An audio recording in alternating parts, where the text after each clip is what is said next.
2022 has been filled with a lot of emotions for me, and I learned a lot of things that I would want to share with you. The first lesson I learned in 2022 was never have one source of income. As at the beginning of 2022, my only source of income was my business, and the business was doing okay, like it was doing well. When I say doing well, I was making profit in six figures every month. In profit, I make six figures, so it was fine. Everything was amazing. Of course, I have investment. I invest in real estate. I invest in stock. I save my money in dollar. I have savings. My Instagram account was the main place I sell, and I was selling very well. Like when I say very well, I was selling very, very well.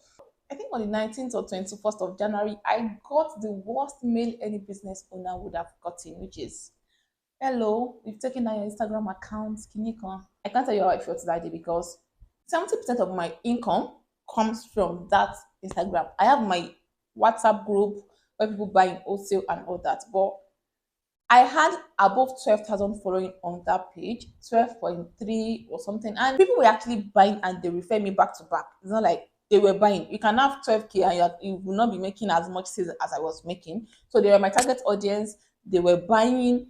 Every day we were selling. Every day. There's nothing like 3 days or one day off. Every day we were recording back to back sales.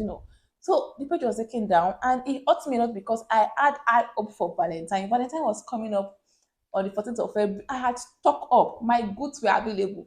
I have one big sales target I wanted to meet. And on the 21st, they told me they removed my account.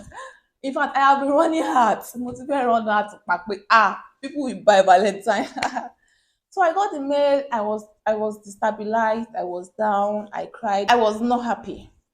So I had a backup page. So I was just like, okay, let me continue with my backup page. That backup page already had above 1,000 following. So I was like, okay, it's a good place to start. So a lot of people that knew my main page knew my backup page, even if they were not following. Immediately that happened, some people that were looking for me came to my backup page, they started following me, and they placed their order. So I was happy, like, oh, at least I have something to fall back on. First week of February, Uncle Mark sent me another mail that, according to Instagram rules, once they've taken down one of your accounts, they will continue to take down all your accounts. Quick one, I have a video on what you can do when Instagram disable your account, because once they disable one, they'll continue to take down every other thing. So you do the things I said in that video. I'll link it in the description box. You may have someone that actually into the video. So they took down the second one. That was the most painful experience I had. The first one I had something like a backup. That second one broke me. In short, never have one source of income. That was one of the things that pushed me to start a YouTube channel. See, give passion. People would always package things for you and say, hey, I wanted to start my business. I'm passionate about women and I want them to dress elegant and in style. Irony, all everybody while we are looking for money. Fine, I have the passion, but it was not only the passion. It's because I needed money. I needed another stream of income, and I did not want a stream of income in Naira. I wanted dollar. And I wanted something that is totally not dependent on the other. I did not want to start selling another thing. Do you understand? I want something that there are two different things entirely that they don't depend on each other. And maybe if the economy happened to one, the other one would still be giving me good results. Do you get it? Never have one source of income.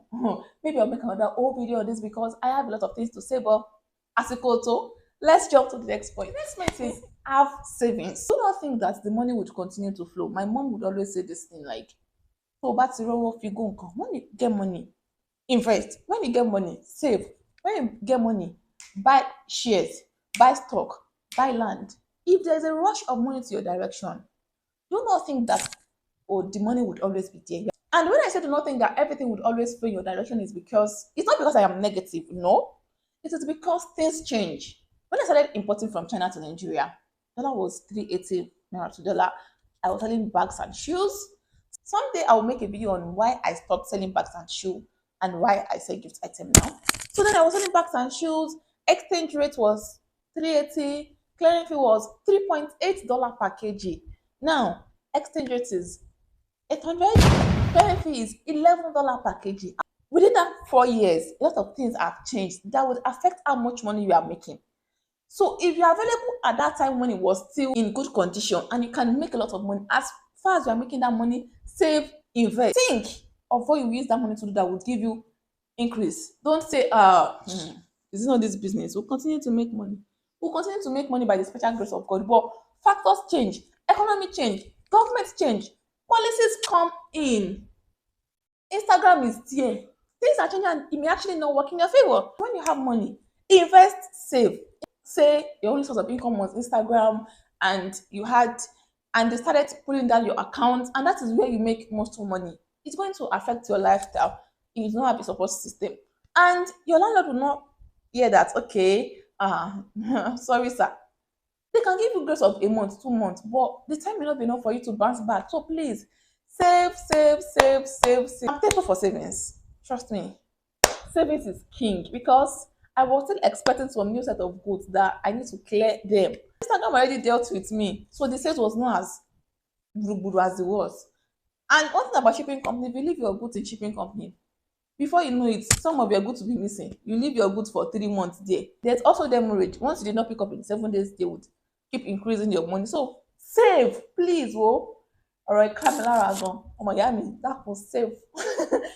Don't lose God. The next point is challenges would come. Even though you are not prepared, but 2022 taught me that challenges is part of life. Apart from my business, I experienced some personal challenge that I cannot share. I'm thankful to God for victory, but 2022, I understood that having challenge is part of life. But God has assured us that in this life there will be challenge, but be of good cheer because you are going to overcome. The enemy is steady shooting arrows. Praise God. If you don't prayer cover yourself, prayer cover your home. I pity you. Pray. And anything you know how to serve it well because challenges would come. And by God's grace, would keep overcoming challenges. Next point is be ready to start again. See, that my Instagram account taught me that anybody can start again.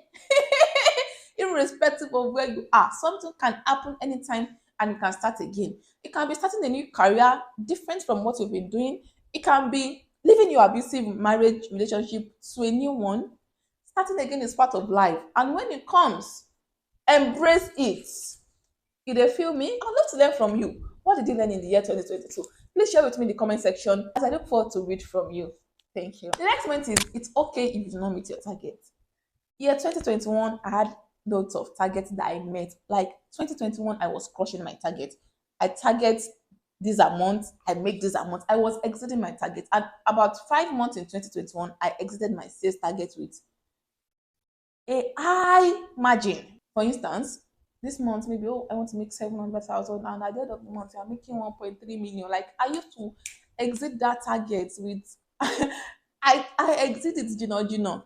That was how 2021 went for me. Some months I exited the target slightly, but most of the months it was like I exit targets with lots of things we had of stock and all that. But yeah, 2022, I had to start again, and you should know that a page with above 12,000 following and a page where you're just starting from the scratch, the sales volume would be different. It wasn't the same, right? And again, I had more target for this year. I already doubled my target of what I did last year. Like, a me target crusher. If I can crush this year's goal, this 2021, 2022 times 2 times 3. So I doubled, tripled a lot of my sales target. Don't get me wrong, I did well this year. Like for my sales, for if some people do it, they will be happy dancing and all that. I did well. It wasn't bad. But compared to what I was doing last year and compared to how I have doubled the target, honestly, I was close to few. I didn't meet any. But I was close to some. I didn't even meet some at all for some months. But did I sell excellently? I sold. It was amazing. But comparing what I sell to what I wanted this year, it's something you have and something you want is different, right? You can have a Toyota Camry and you want Acura. There are two different brands of car and they have different prices. So before I enter each year, I write my targets for every month. Okay, Valentine, this is my target. Father's Day, December. I already wrote down my targets for every month. So but it's okay. And the good thing is this year I learned contentment. I had to tell myself that enough can never be enough. You think that, oh, I have this, you would keep yearning for more. Even if you had met all these sales goals, you crush them, next year you still set more. You continue to set goals. So the ones you have this year, they are fantastic. Content. That leads me to the next point. I learned contentment. At this stage of my life, and let me say this year taught me that whatever I have, I should be content and I should be happy because it is not where I was last 3 years. It is not where I was last 2 years. So it's an amazing journey for me. I'm I am someone that I put myself under pressure. Once I have a sales target I am not meeting, or I have a goal, I have something I want to do, I have something I want to achieve, and it's not coming through, I would be sad. I would be under pressure. I'll be like, oh God, oh God, what's happening? But this year changed the dynamics for me, and I'm thankful because it's good for my mental health. At times I just feel like at the end, whatever we have, we die none. We pray to grow old, but when I take these things to heaven, the impact I make in the hearts of people is good. How I make myself useful to others is another thing. Apart from these material things, I ask myself, is material things actually everything? Okay, you want to build house, you want to buy cars, you want to be able to do good things for your parents. Are they really everything? Are there no other things that should actually give you joy, contentment, and happiness apart from material things? Will I actually continue to measure my life, my happiness, and my goals with just material things? So, what are the other ways that I should actually grow? This year I grew spiritually and I'm so happy for it. I read my Bible well, I tried compared to other past years. So I'm trying to measure my growth with other things apart from these physical things we can see, apart from having a luxury wig, having a luxury bag. It's okay to have goals. I have goals, but I'm trying to get happiness in other things apart from material things. Do I still have goals for material things? In fact, a lot. But meeting it or not meeting it is not defining my happiness, who I am, how I feel, how my mood. People send me messages daily that I follow you on YouTube, you inspire me, you bless me, you impact me, and it warms my heart. It makes me happy. That's another way I'm deriving happiness. It makes me so, so happy. This is a year that has made it clear to me that everything is not about money. Everything is not about material things. So because it's not meeting that sales target of 5 million, that does not mean no. And I'm grateful for that lesson, and I am so grateful for that phase. I'm grateful for the happiness in my heart, irrespective of what is going on. I just bring happiness. ah, I don't want to talk for this one. The next point is be ready to re-strategize. When things is not going as planned, you should not dwell too much on the negative side, like, hey, good, oh God. Cry if you need to, please. When I had issues with my account, I crying, and I cried. But on the other hand, it's important to re-strategize. What can I do better? I ask myself, what can I do better? My website up. Like, what can you do better? I did search optimization. People see me through website now and they come and buy. Even though it may be one person in a week, it may be two people in a week, but this is coming from my website. Before it used to be only Instagram and WhatsApp, but people are coming from my website now and they are buying. And that was how Instagram starts. If one person can come in a week, trust me, 10 people, 20 people can come in a week. If it is possible for one, it is possible for all, right? So we strategize when things are not working. Don't dwell too much on the phase that is not working and forget to re-strategize. Okay. Another thing I learned in this year is take ideas from your customers. I have seen different things that people told me about, oh, do this, oh, do that, actually implemented it and I get results. Even if you think it's not really a good idea, if it's not going to cost you, try it.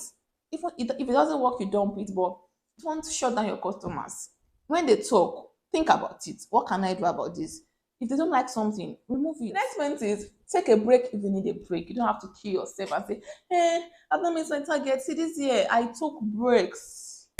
When I need a break, I take a break because I realize that you get frustrated if where you are pouring from is not a good place. Now, you are you are not okay yourself and you're trying to do things for your business, do things for your brand.